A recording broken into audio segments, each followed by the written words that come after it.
Electric ഓട്ടോറിക്ഷകളുടെ നിർമ്മാണത്തിൽ പങ്കാളികളാവുകയാണ് Kozhikode government polytechnic കോളേജിലെ വിദ്യാർത്ഥികൾ. കോഴിക്കോട് കോർപ്പറേഷന്റെ മാലിന്യ ശേഖരണത്തിന് കൈമാറാനാണ് ഓട്ടോറിക്ഷകൾ നിർമ്മിക്കുന്നത്.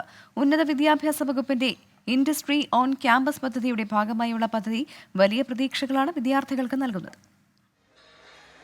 75 ഓട്ടോകൾ, 40 വിദ്യാർത്ഥികൾ, മുന്നിലുള്ളത് നിശ്ചിത ദിവസങ്ങൾ.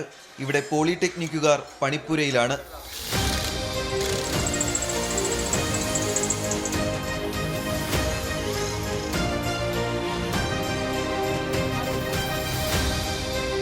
സ്വകാര്യ കമ്പനിയുടെ പ്രതിനിധികൾ പരിശീലനം നൽകി.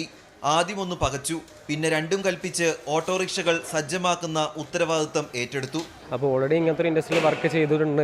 അതിൻ്റെ A to C കാര്യങ്ങളെല്ലാം ചെയ്യുന്നതിന് കാരണം കൊണ്ട് തന്നെ പുറത്തിറങ്ങുന്ന സമയത്ത് കമ്പനികൾക്ക് കൂടുതൽ നമ്മൾ പ്രിഫർ ചെയ്യാൻ സാധ്യതയുണ്ട്. അപ്പോൾ നമുക്കൊരു സ്കില്ലും കൂടി ഡെവലപ്പ് ചെയ്യാനുള്ള ഒരു ഓപ്പർച്യൂണിറ്റിയും കൂടിയായിട്ടാണ് കണക്കാക്കുന്നത്. എത്ര ആയാലും പോളിടെക്നിക്കിൽ നിന്നൊക്കെ ഒരു ലിമിറ്റ് ഉണ്ട് നമുക്ക് കിട്ടുന്ന ഹാൻഡ്സ് ഓൺ എക്സ്പീരിയൻസിൻ്റെ.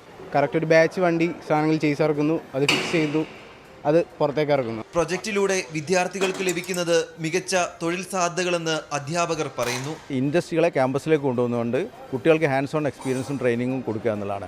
കുട്ടികളെ സംബന്ധിച്ചിടത്തോളം ഇവർക്ക് ഈ കമ്പനിയുടെ വർക്കുകൾ ചെയ്യുന്നതിലൂടെ ഈ കമ്പനിയിൽ തന്നെ ജോലി കിട്ടിയേക്കാം.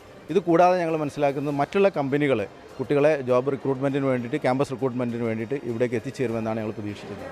നിർമ്മാണം പൂർത്തിയാക്കി ഓട്ടോകൾ ഉടൻ കോർപ്പറേഷന് കൈമാറും. നിർമ്മാണത്തിന്റെ വിവിധ ഘട്ടങ്ങൾ നേരിട്ട് പഠിക്കുന്നതിനൊപ്പം വിദ്യാർത്ഥികളെ ജോലിക്കെടുക്കുമെന്ന പ്രതീക്ഷയുമുണ്ട്. കോളേജിലെ 2-3 വർഷ വിദ്യാർത്ഥികളാണ് പദ്ധതിയുടെ ഭാഗമാകുന്നത്. ഇവർക്ക് സ്റ്റൈഫൻഡും നൽകുന്നുണ്ട്. ഇവിടെ യാഥാർത്ഥ്യമാകുന്നത് കേവലം ഇലക്ട്രിക് ഓട്ടോകൾ മാത്രമല്ല, കുറേയധികം വിദ്യാർത്ഥികളുടെ സ്വപ്നങ്ങൾ കൂടിയാണ്. തെരഞ്ഞെടുപ്പ് രാഷ്ട്രീയം കലുഷിതമാകുന്ന ക്യാമ്പസുകൾക്ക് പുറമെ ഇത്തരം ചില ക്യാമ്പസുകൾ കൂടി നമുക്ക് ചുറ്റുമുണ്ടെന്ന് സൂചിപ്പിക്കട്ടെ.